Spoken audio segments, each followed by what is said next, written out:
USA ja Iisraeli rünnakutest hoolimata suudab Iraani režiim endiselt terrorit levitada. 100 droonid lennutatakse praegu Lähis-Ida baaside pihta.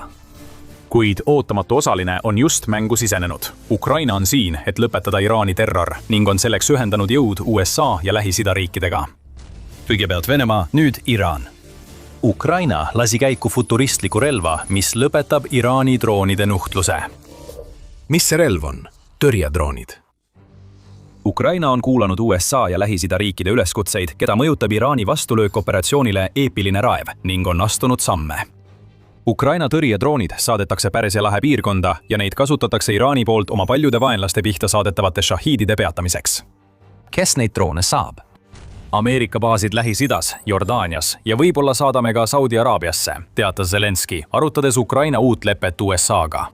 See on Ukraina jaoks suur ja võib riigile palju tähendada, kui ta jätkab võitlust Putini julma sissetungi vastu oma territooriumile. Selgitame seda hiljem videos, kuna esmalt peame käsitlema, miks Ukraina saadab neid droone ja kui suur mõju neil on operatsioonile. Eepiline raev. Küsimusele miks on lihtne vastata. USA küsis. Operatsiooni alguses hukkus 6 USA sõjaväelast. Euronews teatel tappis nad tõenäoliselt šahiidi tüüpi droon, mis tekitas USA juhtkonnas kohe ärevust. Odavad droonid ei suuda USA omadega kaasaegsuses ega jõus võistelda, mis ongi probleem. Šahiidid on odavad, neid saab välja lasta suurtes kogustes ja piisab vaid 1 või 2, et õhutõrjest läbi murda ja palju kahju tekitada. Iga kord, kui saadetakse välja šahiidi parv, sunnib see USA-d kasutama oma palju kallimaid raketitõrjerakette, et neid peatada ja see lähenemine ei tööta alati. Zelenski on rõhutanud, et USA kasutas operatsiooni Eepiline raev esimese 3 päevaga 800 Patrioti raketti, mis on kulu, mida USA ei saa ega tohiks pikaajalise Iraani võitluse korral endale lubada. Nii et taotlus esitati, nagu Zelenski selgitab. Me saime Ameerika Ühendriikidelt konkreetse abipalve kaitseks šahiidide vastu Lähis-Ida piirkonnas, teatas Ukraina president 5. märtsil X-is avaldatud postituses. Ta lisas, ma andsin korralduse vajalike vahendite andmiseks ja Ukraina spetsialistide kohaloleku tagamiseks, kes suudavad tagada vajaliku turvalisuse, lisas ta. Enne kui ta andis terava meeldetuletuse, et Ukraina on valmis aitama tagada nende partnerite turvalisust, kes on aidanud tal end kaitsta Venemaa sissetungi eest tema territooriumile. Selle sõnumi viimase osa taga on põhjus. Ukraina teab, et tema tõrjedroonid annavad talle mõjuvõimu, millest räägime peagi lähemalt, ja see pole veel kõik. Ukraina ei saada tõrjedroone ainult USA baasidesse Lähis-Idas. Riik teab väga hästi, et relvaga peab kaasas käima ka asjatundlikkus. Vastasel juhul pole see nii tõhus, kui USA ja tema liitlased seda vajavad. Koos droonidega saadab Ukraina eksperdid Lähis-Idasse, et õpetada USA-le ja tema partneritele, kuidas oma uusi tõrjedroone maksimaalselt ära kasutada. Zelenski teatas X-is 17. märtsil, et Lähis-Idas ja Pärsia lahe piirkonnas on 201 ukrainlast ja veel 34 on valmis lahkuma. Eksperdid on Kataris, Saudi Araabias ja Araabia Ühendemiraatides, ütleb Zelenski. Lisaks droonilepingutele, mis Ukrainal Zelenski sõnul USA-ga on, sõlmitakse kokkuleppeid ka teiste riikidega. Ukraina asjatundlikkus on väga nõutud. Igaüks, kes on Ukraina sõjale tähelepanu pööranud, oskab öelda, miks see nii on. Iraan saadab USA baaside pihta samu šahiidi droone, mida on peaaegu sõja algusest Venemaale tarninud. Le Monde märgib, et Iraan tarnis droone varsti pärast Putini sissetungi algust. Ja ei läinud kaua aega, kui riik sõlmis Putiniga tulusa litsentsilepingu, mis võimaldas Venemaal Iraani režiimi toel hakata šahiidi tüüpi droone oma territooriumil ise tootma. See on tähtis Lähis-Ida olukorras, sest Ukraina on šahiidi droonidega tegelenud juba 4 aastat. Ukraina tunneb neid droone läbi ja lõhki, mis tähendab, et ta mõistab taktikaid, mida kasutatakse, kui drooniparved valla päästetakse, ning on välja töötanud nii taktikad kui ka relvad, et nende parvede tekitatavat kahju minimeerida. Seda asjatundlikkust soovivad USA ja tema Lähis-Ida liitlased. Nad püüavad mõista Ukraina enda loodud lahingutüüpi, mille vastu on aastaid kaitstud. Ukraina saab jagada teadmisi, mis aitavad neil kiiremini peatada Iraani šahiidi droone. Teadmistest ei piisa. Ukraina peab tarnima relvi, eriti odavaid tõrjedroone, mis on ideaalne lahendus. Ukraina on juba välja töötanud mitu tõrjedroonide mudelit, mis on end šahiidide vastu väga tõhusana tõestanud, nagu me kohe näitame. Nende tõrjedroonidest on tähtsaim ja ilmselt Lähis-Idasse jõudev Sting. Ukraina uue hääle sõnul tabab Sting FPV tõrjedroon 80–90% sihtmärkidest Venemaa šahiid-tüüpi droonide vastu. Ukraina hakkas drooni kasutama 2025. aastal, sest selle tehnilised andmed teevad sellest hea vastase Iraani šahiididele. Sting suudab lennata kuni 315 kilomeetrit ehk 195,7 miili tunnis, mis võimaldab tal lennul positsiooni muuta ja püüda kinni šahide, mis on programmeeritud kindlatele sihtmärkidele. Sting on lühimaa lahendus, mida näitab selle 37 kilomeetrit ehk peaaegu 23 miili lennuulatus ja 7 kilomeetrit ehk 4,3 miili maksimaalne lennukõrgus. Parim osa. See kannab 500 grammist ehk veidi üle 1 naelast laengut, mis aitab hoida vaheltlõika ja tootmiskulud madalad. Sting ei vaja suuremat laengut. Väike kogus lõhkeainet koos kokkupõrkel tekkiva kineetilise energiaga ning sisse lendava šahiidi sees olev lõhkeaine on piisav, et võtta Iraani droonid taevast maha. Mainisime madalat hinda. See on põhjus, miks USA ja tema Lähis-Ida liitlased tahavad Ukraina vaheltlõikajaid.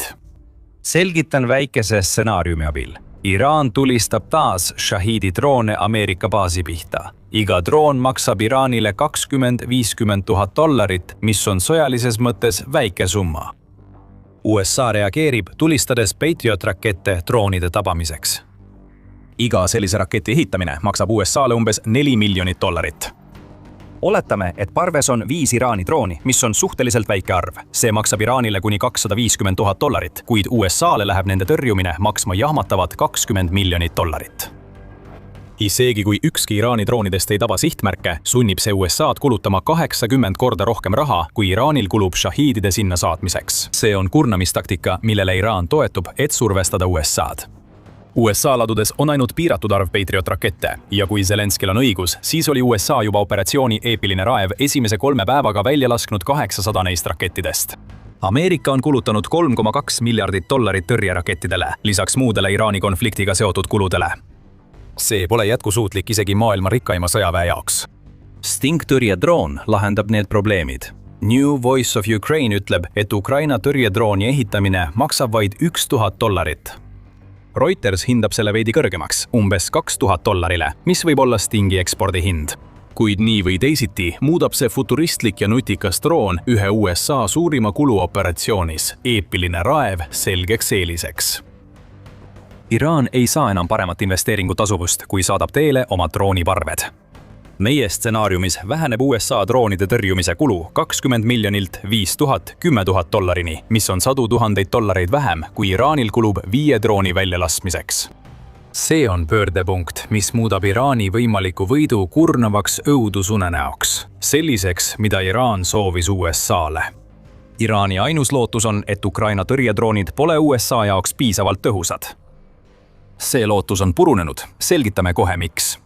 Enne kui me seda teeme, tuletame kiiresti meelde, et te vaatate saadet Sõjasaade. See on ülevaade, mida ootate. Tellige meie kanal, sest analüüsime nii iga nädal.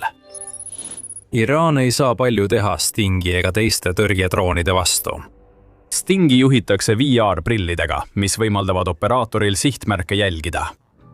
Tõrjedroonil on tehisintellektiga juhtimissüsteem, mis võimaldab jälgida šahiidi ja hävitada selle kokkupõrke või kaugdetonatsiooniga, vabastades laengupea õigel ajal. Ja see ei ole teoreetiline tehnoloogia, mida Ukraina USA-le pakub. See on lahingus tõestatud ning tabamismäär 80–90% näitab, miks see nii on.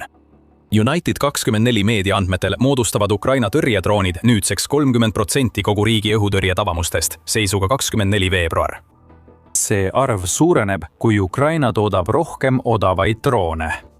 Iraan ei saa loota, et Ukraina Lähis-Ida varud lõpevad. Ukraina julgeoleku- ja kaitsenõukogu teatas, et 2025 aastal ehitati 100 000 püüdurdrooni. Ukraina hakkas püüdureid rohkem kasutama alles 2025 aasta lõpus.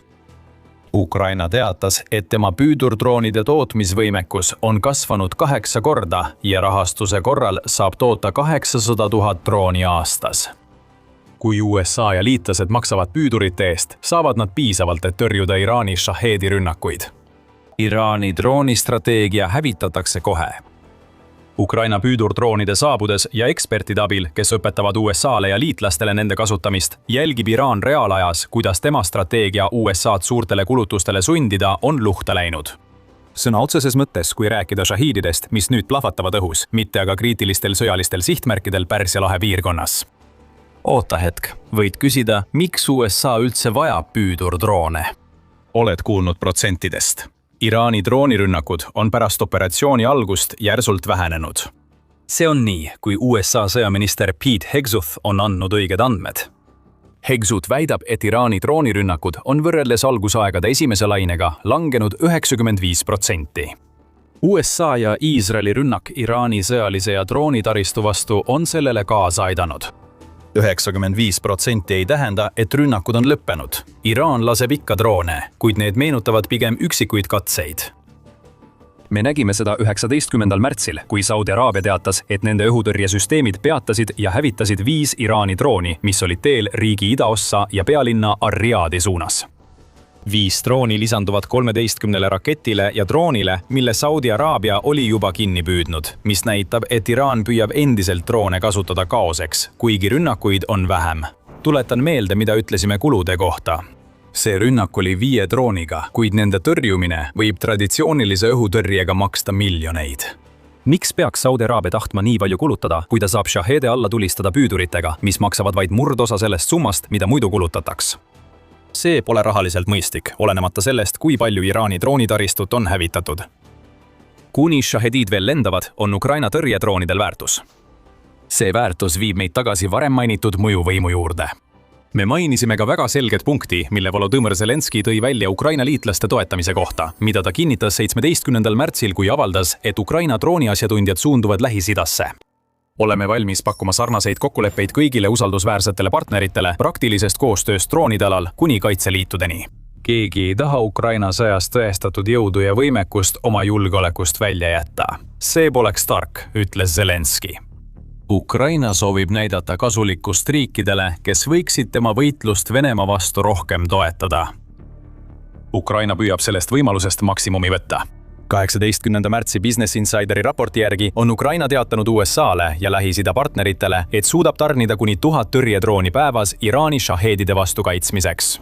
Lisainvesteeringutega lubab Ukraina rohkem pakkuda. See tähendab, et Ukraina võiks muuta oma tõrjedroonid usaldusväärseks sissetulekuallikaks, mida ta saab kasutada uute relvade arendamiseks või tootmiseks, mida kasutada Venemaa vastu. Võtame näiteks Sting-droonid. Kui eeldada, et varem mainitud $1000 on Ukraina tootmiskulu ja Reutersi mainitud $2000 on ekspordihind, 1000 drooni päevas teeb kokku $2 miljonit.